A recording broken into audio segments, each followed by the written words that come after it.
Oi, oi. Bit darker than it is normal. And if you're joining me live, I'm a little bit earlier than I normally am. So my apologies about that. I've got some shit to do later on. So thought I'd crack on a little bit earlier. All right, so episode 4, we talk about sexuality. Before we start, big shout out to Phyllis from Cleethorpes for a little gift. And to answer your question, yes, twice. So sexuality this week. It's a difficult one. You can't really talk about sexuality without talking about gender. Those two things are quite mixed.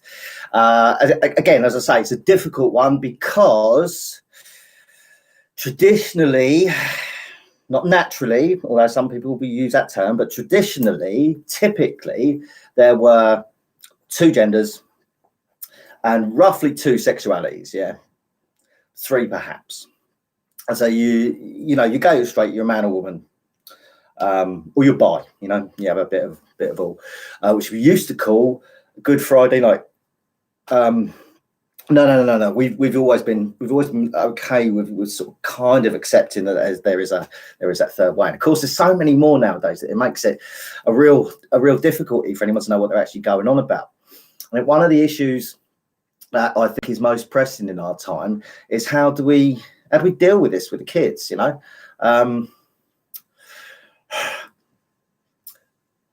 Kids need to know what's going on. No two ways about that. Where's the level? Where's the start? Where's the end of that? What do we do? How old are they?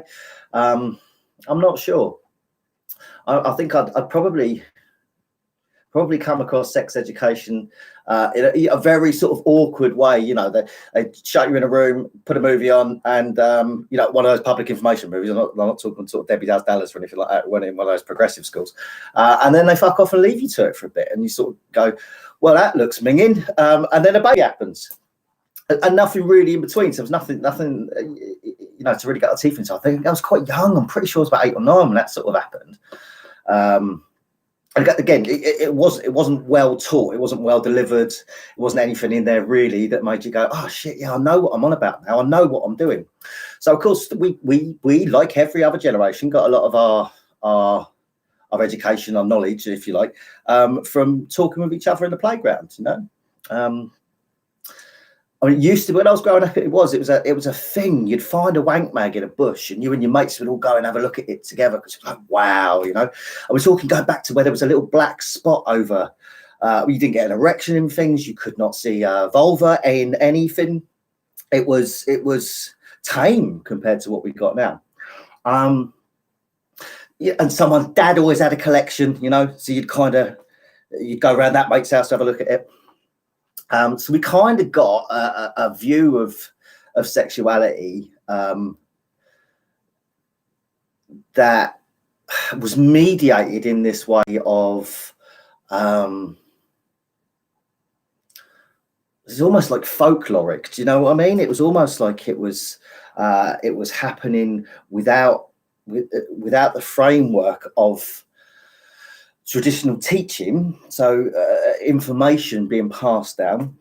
It was almost as though it was this word of mouth, big brother, oral tradition sort of stuff, oral tradition sort of stuff, where it was spoke down to, and somebody's brother had always fingered someone, and or either got to third base or whatever. I never really played rounders, so I don't know what bases I was meant to have got to. I've got 5 kids, so I'm guessing I pretty much had a home run a couple of times. So there's always been that disparity between how is it you do sex and how do you talk about your own sexuality, and how you actually come across it in culture. There's always been that. Because that would have happened well before me, and it'll happen way after. It's just up to what degree does it happen, to what, how explicit it is. I think I'm really trying to get at there is how is the level of explicit that it's gone to. So pornography, I think, has mediated a lot of what we think about sexuality, for better or for worse. The prevalence of pornography nowadays is really destroying people's idea of what it is to have a healthy sexual relationship with people. I've got a lot of friends in teaching, a lot of friends in education, and so we talk about this quite a bit. because it's interesting. It's interesting to see. It's interesting to see how it's mediated in the schools, how it's dealt with, how it's delivered, how it's spoke about behind the scenes. Because, like I say, we were just chucked in a room with a DVD. It was so embarrassing for the teachers to have to be given that. Talking to kids about very adult stuff, and certainly in an age when people used to call it you're having it, whereas now, with full on sexual language about things. Oh, fuck her, good, stick it up her back passage. You know what I mean? We'd put it full on like that. It's just, that's go straight by whatever you fancy. Everyone's sort of very open and full on about that nowadays. So, talking with teachers now about how it is they deliver it, there's no less of an experience of it being embarrassing, of it being something which is uncomfortable to talk about with nippers when you're an adult. The issue that I get the feedback about, the issue that there is for these guys that are having to deliver that is that now they're having to sort of backtrack from how explicit it's been. The one thing that really sort of shocked me was having to incorporate into, you're talking sort of 14 plus sex education, so it's not like it's, you are experimenting around that sort of time, with other people your age, preferably. Not even preferably. That's the only way it should be, around people you're around your own age. So, but you start to explore. It's quite. I'll use the word natural because that seems to be the right word at that sort of age. So having that sort of exploration, but of course now it's not necessarily hearing somebody's big brother that's had to go on someone and they're giving a play-by-play account of it. However mythological that might come across. But kids now are seeing really explicit shit on handsets, mobile handsets, just in the schoolyard. You know what I mean? You didn't have to go and find the porn comes to you. And it's proper explicit as well. Not just that you can see things that we didn't see before, like erections, like parted legs, spread wide open legs, sort of thing. But you can see things like bestiality. That's out there. Do you know? I would guess that was a niche market at some point. But now that novelty of it is available for people. It's not about their sexuality. It's about who can gross their mates out the most. So that sort of exists within, dare I say, popular culture. So yeah, not just talk about sexuality in terms of pornography, but it is really interesting. So the feedback I get from the teachers is they're having to teach things along the lines of, it ain't normal to come on someone's face. It's okay, it's acceptable if you're both into that sort of shit, but that's not typically how lovemaking should happen. In terms of procreation, that's not really going to get you very far. But there was this performance side that young people have come across now. So it's having to be retaught. It's having to sort of go back and go, no, well, that's this idealized version, this fantasy version of what sex appears to be in pornography is very, very different from the real stuff. People are grunting and groaning and getting cramps, and someone might fart. You know what I mean? It's not, there's lumps everywhere. It's not pretty like it is in the movies, simply. So, kids are getting taught by culture, get taught by this folkloric sense of how things are passed down, and they're getting miseducated by that at a greater speed than they're getting taught in a more classical sense. So by the time it comes to sort of sex education quite late, for better or worse, quite late, teachers are now find themselves having to backtrack a little bit on that and teach things that are... it's not acceptable, but it's not how it's meant to be. No one's performing. No one's going to get graded out of 10 for this. You might do. I certainly have been before. I've never scored very high, I'll be honest. But it's not about that. It's not about the performance. It potentially we're gearing our younger generations up to have very one-sided relationships. You know, we're sort of, I think I touched on it a couple of weeks ago, is we're breeding narcissists, essentially. You know, somebody that's performing their way through a sexual relationship or a sexual encounter is really sort of performing it for their own good. It's an act of vanity, you know. So the whole lovemaking issue is something that we have just skipped, you know. Equally, romantic love is something which has been misrepresented as well, and certainly pushed further than up, I think it possibly has in a lot of other, more now than it ever has been, sort of thing. I see quite a lot of that at my age. You've seen a lot of people try and get married and it doesn't work out. It certainly didn't for myself. To be fair, she did enjoy her heroin a little bit more than she enjoyed homemaking, so that was never going to work out, you know. But a lot of people have had failed marriages, so it sort of, you know, feeds back, and you look at why that's about. And a lot of it's to do with unrealistic expectations. You know, you kind of think that we're going to get married, fuck off in a pumpkin that's made into a carriage, and we'll be in a princess castle, and everything will be cool, and there'll be fanfares and shit. And it ain't like that, you know. We're human. That's not how it works, is it? So we don't fulfill these overblown expectations, and then things fall apart. Things start to crumble because the reality of things is very different from our expectations of things, our unrealistic expectation of things, which is exactly what I'm talking about with the kids and the coming on the face. The unrealistic expectations. So we've got that of romantic love, and we've got that of sexual love as well. So we're losing that exploration that you have. You know, when you have your first fucking heartbreak at 13, 14, 15, you know, or maybe even earlier.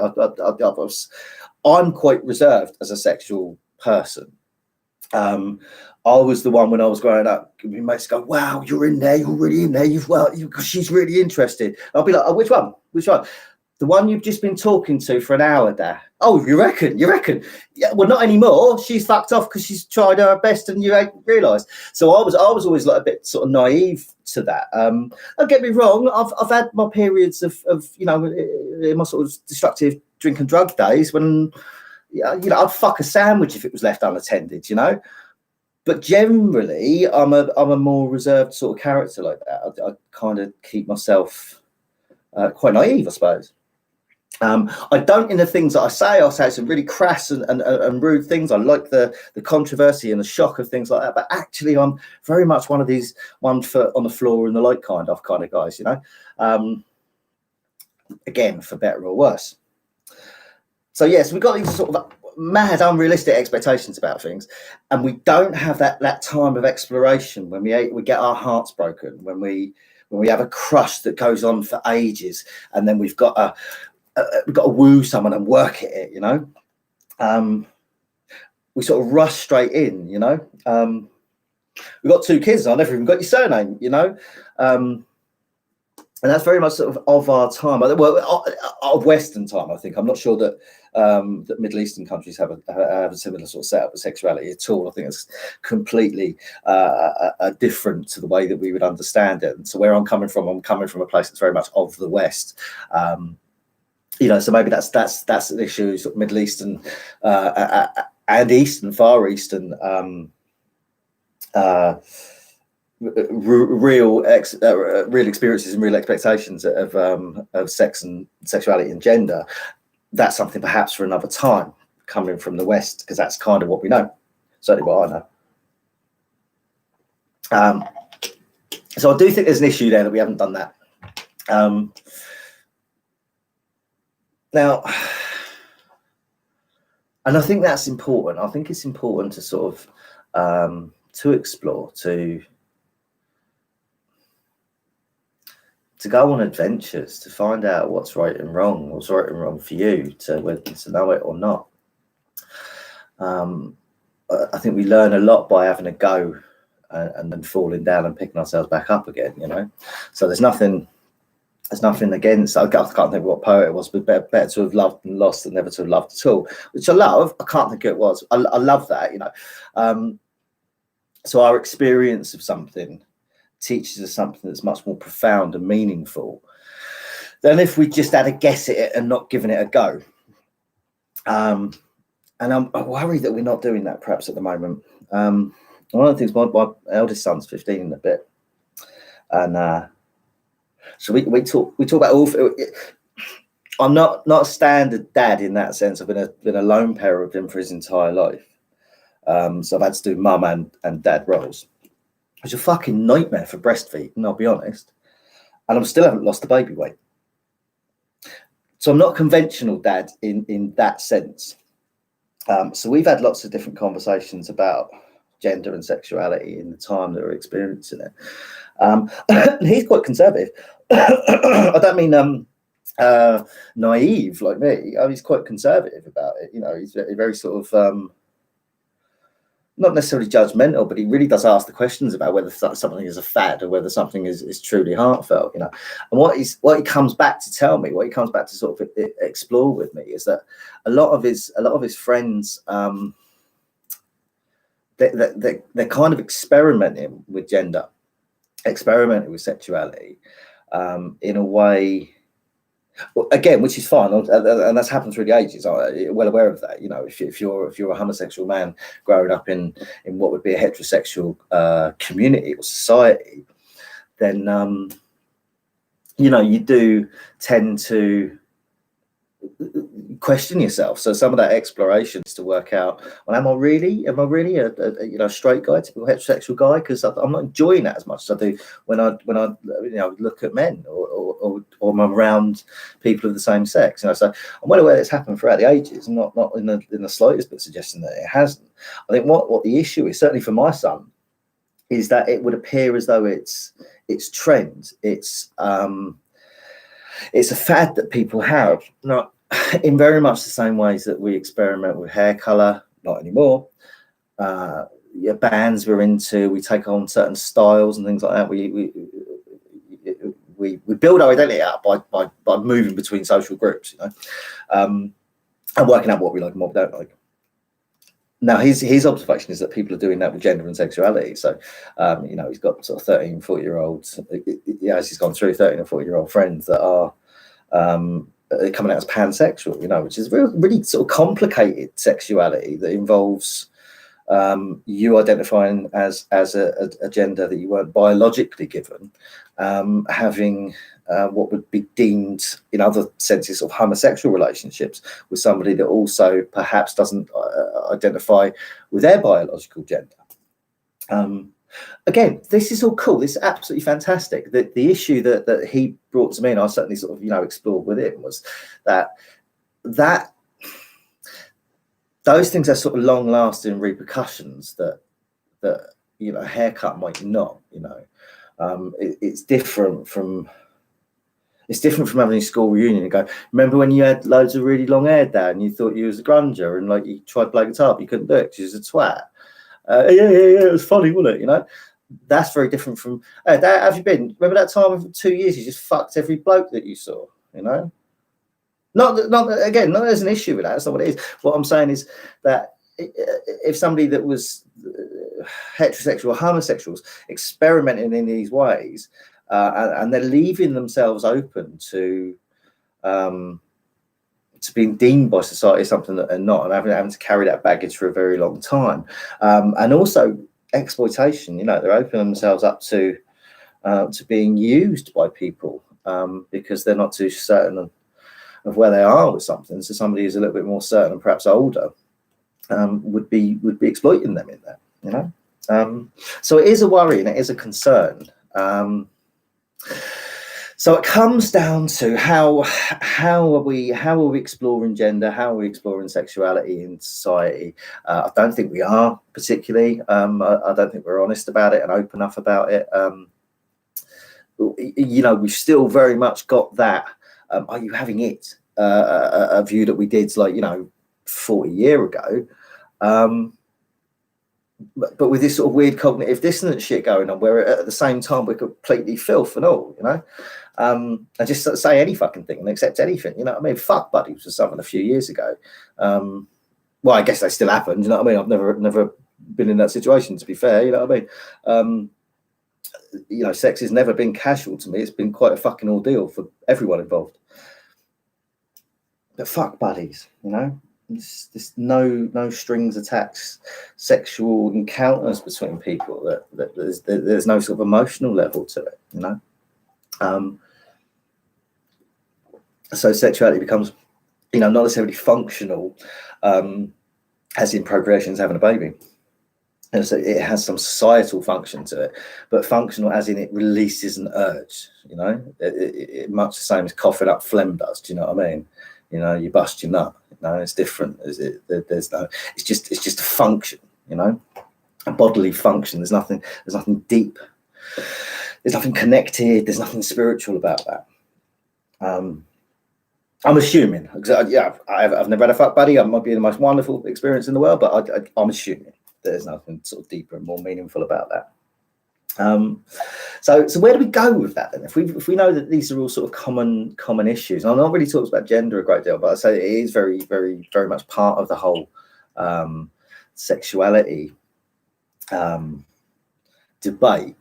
You know, because if you're homosexual, whether that be, you know, male, gay, female, lesbian, however you want to sort of deem that, if you've got a homosexual lifestyle choice, preference, sexuality, then that does become about your gender. You know,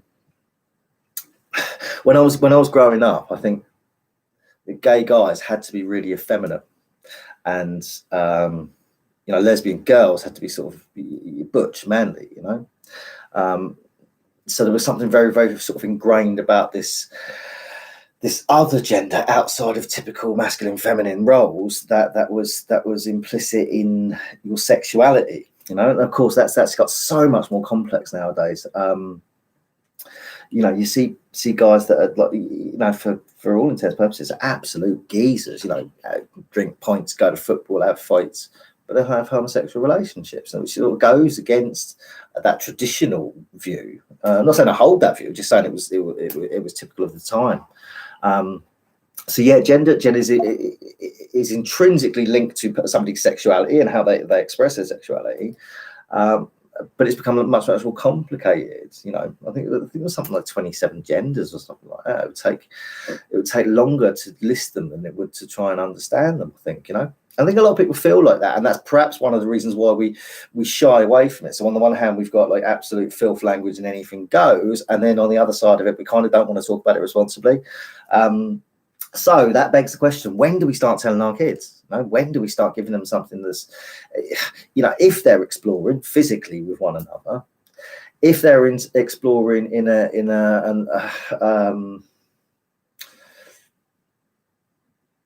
I want to say ideological, but I don't. That's not quite what I mean.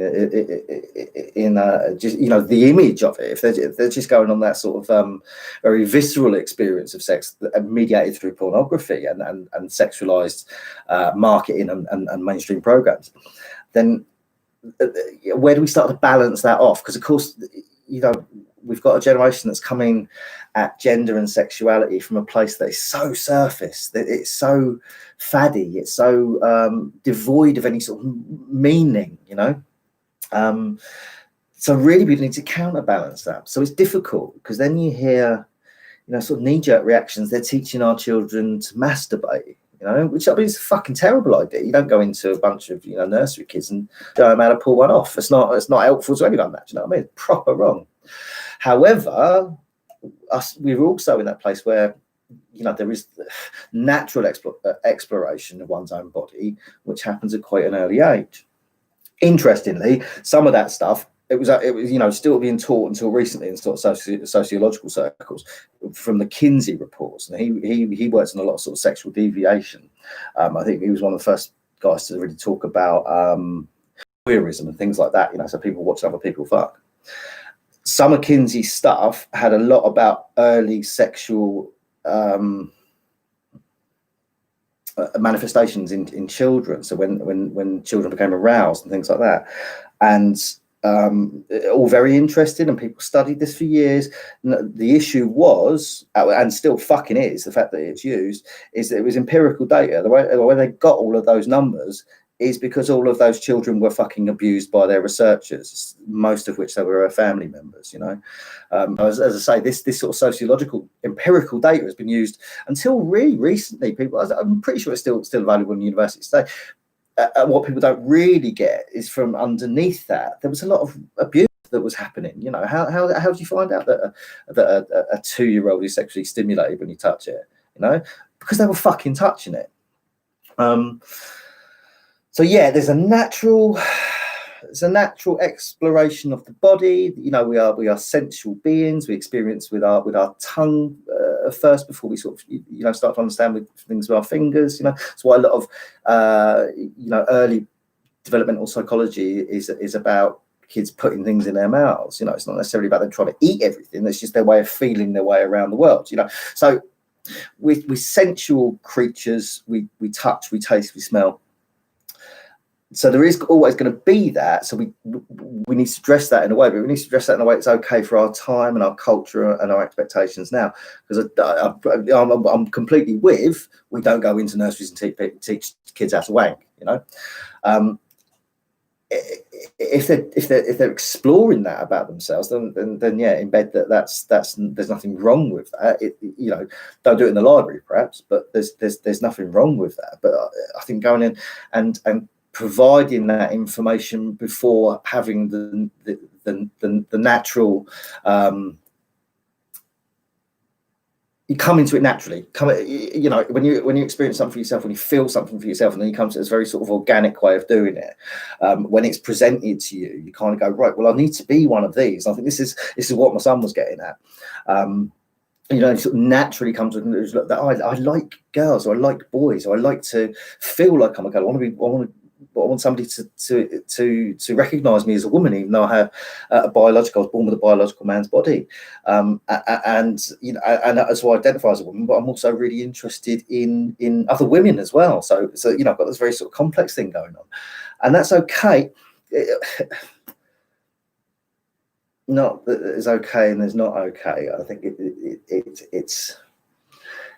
For me, it seems more commonsensical to come at that from your own position. So this is what I'm feeling. This is what I like. Where do we go with that? What's information is out there that's available to us?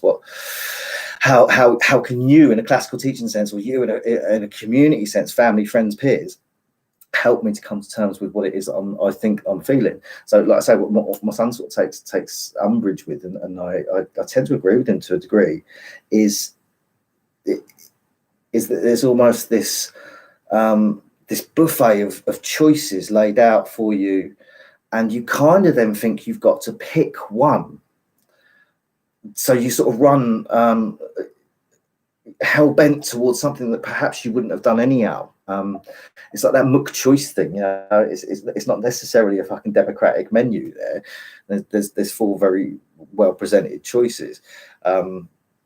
Of which you have to pick one, and you can't just opt to fucking eat somewhere else, you know. And I think there's very much some of that to perhaps what's behind the pressure to experiment in ways that you wouldn't naturally organically have experimented because of something innate in you. So where do we go with that? Where do we start teaching things like that? I'm not sure is the answer. I think it needs to be very personal, very one-to-one. I don't buy into the idea that we can have this standard view of what's right for everybody, you know. For argument's sake, 200 years ago, when infant mortality rates were through the roof, you know, you had to have 6 children, so, you know, because only 1 or 2 of them was going to survive. So to keep the species going, evolutionary stuff, you know, the average age, I think, was about 30. You know, nutrition was different, living conditions were different. There was something more pressures on us as biological entities that we tended to not live as long as we do nowadays.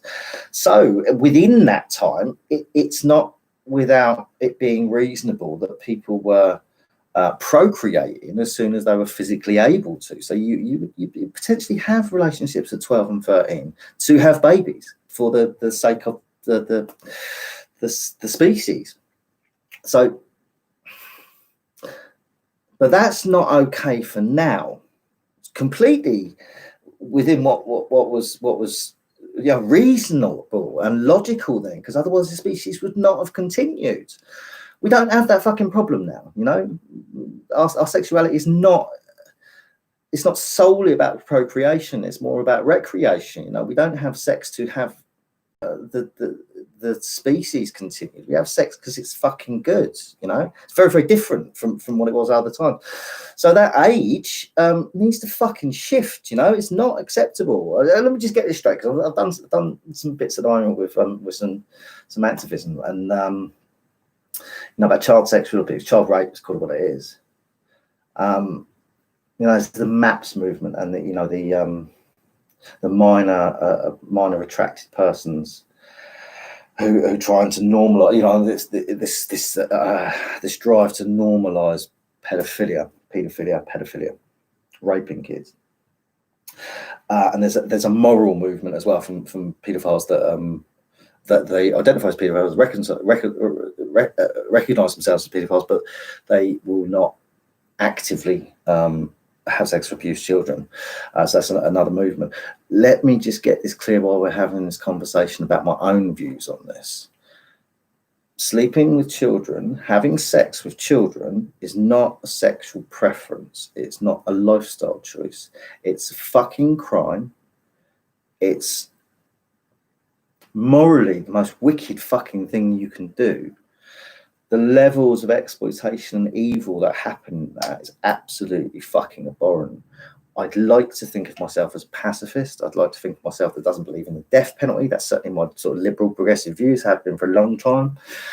Could I say without any doubt that I wouldn't, you know, slowly torture a paedophile or a pederast to death? I don't think I can. I don't think I can hand on heart say that I wouldn't be able to, like, not fucking kill them. So just to make that clear, it's not a fucking lifestyle choice. It's not a preference. It's fucking evil. Now we got that one out of the way. So perhaps we need to look at ways in which we can deliver education, deliver scaffolding, the framework, you know, some boundaries that is safe to learn within. But it has to be, I think, it has to be something which is much more personal for where that individual, that young person is at, to what knowledge that is that they need at that time, you know. And I don't think it's, you know, it's not out of the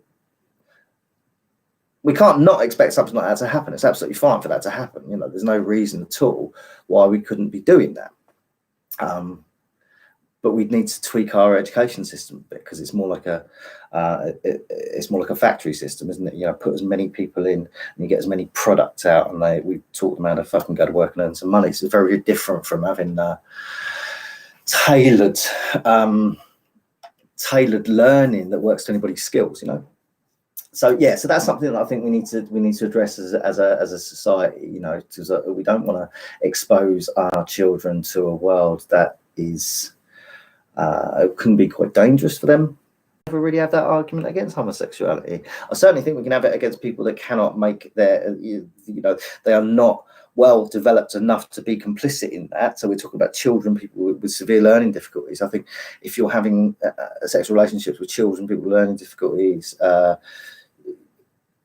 people, you know, lost their mind or have not developed a conscious ability to make those choices, then it's rape. You're talking about rape there, you know. So we need to work out a way to deal with that in our culture before it goes horribly wrong, because it's well on its way to going horribly wrong in lots of different ways. As I say, a bit naive, bit of a prude, and all that. So, you know, perhaps I'm over dramatizing things, but I really do. Now, one of the other things that's sort of current in the last couple of years, and it fucking blows my mind still. I still find it really difficult to get my head around the Harvey Weinstein was tip of the iceberg. with the Me Too movement and when that broke. I think we all kind of knew that Hollywood worked in a casting couch system. You know, you sucked your way to the job that you wanted. You know, we kind of expected that sort of level of exploitation to be happening, but it was almost like it was a mutual exploitation. You know, you're going to lower your standards because there's something that you want at the end of it. There's an exchange. You know, so there was an element of sort of prostitution there. It wasn't just about a financial gain that you would get from straight prostitution, but you would get some sort of career benefit from that. So we kind of sort of, you know, accepted that it was a norm and turned a blind eye to it, you know, instead of calling it out for what it was, which was, you know, fucking rape in most cases, straight up fucking rape. Now, when the Me Too movement started, I thought, like, you know, so liberal, progressive. I'm pretty sure in life I would have said that I was a feminist at other points. You know, I'm not sure if that made me come out as sexy or made me come out as really fucking daft, but I'm sure that I would have had that view. You know, equality of opportunity, not necessarily always equality of outcome, because that's down to the individual, but certainly access to possibilities is something that I would have always fought for. So as somebody that was liberal and progressive and really thought I kind of understood the world that we were in, I was really shocked at the numbers. You know, I think you're talking 1 in 3 or even 1 in 2, half of the women out there were saying that they'd come across some sort of sexual abuse. And you know, all the way through from you know, being spoken down to and objectified to inappropriate touching, all the way through to actual rape. You know, now those figures fucking staggered me. They really did. You know, and it shows a lot about how we've normalised predatory male behaviour for a long time. And you know, which is something that we're going to, in culture, we're having to start to address, that we've been exposed. The lie that we've all told ourselves has been exposed through the Me Too movement, and it's invited us to look at ourselves. You know, so yeah, it's a bit shameful to be a bloke when that sort of thing happens. You know, real sort of predatory sexuality. I think the story that sort of hit me the most, or the example that sort of hit me the most, was the idea that on a train, on a bus, whatever public transport, I don't get into the carriage and have to weigh up everybody in there drug dealing. So there's connection issues, so hopefully we haven't lost too much there. When I was, you know, drug dealing when I was a lot younger, and then there was issues with levels of threat. So that sort of came into it a little bit, but nothing like every single place that I go, I have to weigh up who the fuck is weighing me up. Yeah. So that was an example that really got me. I just didn't know that women had grown up in a world where every encounter had to gauge the level of threat towards them just because they were a woman. That level of threat might not have been a physical one or you know, a sexual abuse one, but certainly to be objectified in that way. You know, I never had to worry about, you know, where somebody was weighing up my legs before they looked me in the eye, or somebody was gauging my body type or my body weight or anything like that before they you know, engaged me in any sort of real meaningful conversation. I never ever had that, and I of course I come from a typical gender that has never experienced that, so it really blew it open for me about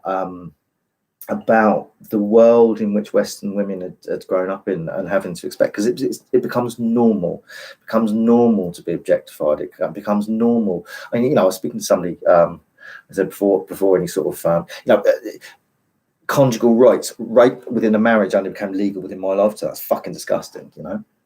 If you're married to someone, it was absolutely your right to have sex with them whether they wanted it or not. You know, it fucking blows my mind that was in my lifetime that happened. So, you know, it's older friends I've got, you know, so they used to work in offices and they used to get their arse pinched as they walked past. And that was completely normal, you know. So we're still not very far from that. You know, the Weinstein stuff when that blew showed us that we're still not very far from that time, actually, you know. So that really made me question my own sexuality. Because do I objectify women? Yeah, fucking right. I feel awful to have to admit that, but I certainly have gone through life weighing up body types, legs, arse, tits, face, however, whatever grade that you want to put in that. And that's disgusting to realise that of yourself. All of my friends are female, pretty much. I grew up in a largely sort of female environment, either absentee blokes or just fucking nasty blokes that were then pushed away. So a lot of my outlook on life, I've been told, is very feminine, because I was a single dad for such a long time, and an artist as well back in the day. Then perhaps I've gone down a more feminine route. So the single dad stuff, I've always had work around school time. So I was a nursery nurse, I was a carer, all these sort of feminized industries. Not that they don't need to be, but there's still that bias towards it being pin money, pocket money for her indoors to go and do a bit of care work. It's not an industry that is valued, because it's not a fucking easy industry either. Caring for people is not an easy thing to do. The emotional weight of that is more than I've ever had in sort of a more masculine type role. You're deemed to be a masculine type role. The emotional impact of that has been nowhere near some of the stuff that I've been caring for children, elderly, learning disabled, things like that. But it's feminized. It's the care jobs are jobs that women do. So we've come not very far in that time, and even though I have perhaps more feminine sympathies, perhaps because of my experiences growing up and then my experiences of the workplace and the expectations from me for being a lone parent, but I'm still really shocked with my heterosexual behaviour that is so predatory. So I think we're now in a place in time where we can start to address that a little bit more. We can start to ask ourselves those questions. I think, and it's really, really important that we do. We're at a breaking point, perhaps a tipping point, that we could go into the next epoch with much better views on how we present ourselves, and certainly how we present ourselves to people of other genders and other sexualities. I think there's this sort of myth that we all carry with ourselves, where we assume knowledge, we assume that somebody else knows what we know, or perhaps everyone thinks like we think. Certainly, the big data issues, living in feedback loops. I think that's become something very much of our time as well. The idea that we get fed back to us what it is that we put out, so we think that everyone feels the same as we do, and that's certainly something which I think is one of the main keys to certainly gender, but also to sexuality, that we need to address. Because we feel in the way that we do, that doesn't mean that everybody else necessarily feels in the way they do. So that's another time. So we need to talk about age. We need to talk about how it is we treat one another, and that is the big thing about modern sexuality for me. It kind of doesn't matter how it works, the function of it, what goes where. Doesn't even really matter for me. It doesn't matter where you put your dick, whether you've got a dick. If you've got a dick and you don't want it, you ain't got one and you want it. In whatever way that might pan out. None of that really matters for me. You get over that very, very quickly. I mean, I've got gay friends. Everyone, I've got a black mate. I ain't racist. Everyone sort of does that thing. But I have, and we talk about it quite openly, which is why I'm bringing it up. And friends that identify as different sexualities to how they perhaps be presented. Bisexual relations, bisexual identifying, but in what would be deemed a heterosexual relationship. And friends that identify as other sexes, so we need to work on that assumption of knowledge, because I don't know what they know. I'm happy to sort of open that up to them. That's absolutely fine, and open it up to me, and then we move forward once we've got a position we can work from. But my point here is that it shouldn't matter. Once we get over the conversation of whatever your sexuality is, we then get on with being people, So, because as a heterosexual male, I don't start every conversation off with, I'm a heterosexual male. There's no, it's not necessary, you know. It's not to say the LGBT community should not be pushing that and demanding, as with the Pride events, demanding that we acknowledge different sexualities and different genders, because for so long we haven't. For so long we have suppressed and oppressed people of different different preferences or different lifestyle choices. So I completely understand why they would need to sort of push that on us, but we need to get to a place where that's not relevant. You know, what happens with the person that you love is what happens, or what happens with the recreational sex that you're having is what happens there. But actually, this conversation that me and you are having right now doesn't fucking matter, you know. And for me, that's where we need. That's the goal. That's where we should be aiming towards, is a place where your sexual identity isn't your only, but challenge you, the things that you want to see more of, the things that you want to see less of. So that's an interesting sort of take on things as well, I think, is getting to a place where it's not important. We get past that. And I think that we're going to do that, hopefully, in new communities that we're building for ourselves and one another now. I think we're going to do that by focusing more on love, actually. You know? And as sort of conservative and old-fashioned as that sounds, I think that's what needs to be important. Going back to what I was talking about earlier on, with sort of having to teach kids that coming on the face isn't the norm. You know, it's fine if you both consent to that, but it's not the norm. Is that it's performative, it's vain, it's narcissistic, it's you know, quite destructive as well. There's no sort of creativity in that, if you like, because there's nothing connected, you know. Excuse me, it's really hot in the sun. So yeah, we need to go back to love. We need to go back. What is it that's making your relationship a positive relationship to be in, to be having? Where are you connecting, you know? So for me, the ultimate goal of exploring sexuality is about how two people connect with all of the depth and breadth of real love. Not necessarily romantic love, not necessarily sexual love, but real love between one person's soul and another person's soul. And as corny as that sounds, I really think that that's the goal that we should be working towards in communities, in our societies. It's certainly the goal that we should be working towards when we teach our children what's expected of them and what they can expect of the world. Yeah, so let's hope that happens, you know. Let's hope that happens. And you know, not to knock it if people are just having sex for fun neither, because actually, you know, we've all been there and that's all quite cool too. But let's not get ourselves into a place where that's the only way that we can understand sexuality. Let's not get ourselves to a place where we're very one-dimensional and selfish about these things. Otherwise, we're just not connecting. If we're not connecting, then we're losing, you know, a large part of what we are as humanity. There's, you know, we're spiritual beings having a human experience. You know, it's really, really difficult to understand that term if you're having sex with someone and looking in the mirror at yourself, you know. So yeah, so that's what I think. That's my take on the day. That's my hot take. If you want to take it, if you don't want to take it, that's absolutely fine. No one's forcing you to do this, although I'm considering forcing people to do it. Quite keen on that idea, actually. What I might get is a captive audience all wired up next week. So any electricians, give us a shout.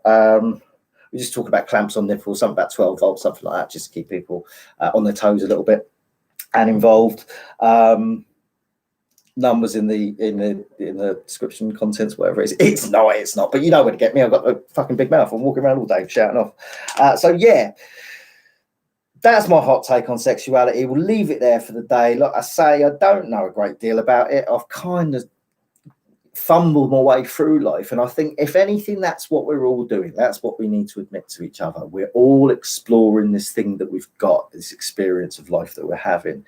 None of us are performing it from a place where we're really good, you know. We're all winging this shit. So I'll leave it there. Next week, I think we were going to talk about. I'm not sure what we're going to talk about. I've got a couple of things written down for what we go to, but I'm not sure that I'm gonna. Life is. We're in a weird place at the moment. 2020. I wouldn't be surprised if Godzilla turns up next. It's been a weird year so far. So I think perhaps be a little bit more fluid on what we're doing there. It's Gonzo after all. See where I'm at next week. See what happens. If anyone's got anything that I'd like to hear me talk about, what's wrong with you? Fucking listen to yourself talk. But if you would, let us know. If not, I will just pluck something out of the air, probably about 20 minutes before I start. Won't script it, just go for what it is. There'll be a lot of ummings, a lot of ahhings, be a few requests for underwear. And then we'll go from there. All right. Well, thanks for tuning in again. If you've tuned in again, thanks for ignoring me. If that's your case as well, I don't give a fuck. But it'd be great to see some of you again soon. All right. God bless. Ta-da. Bye bye.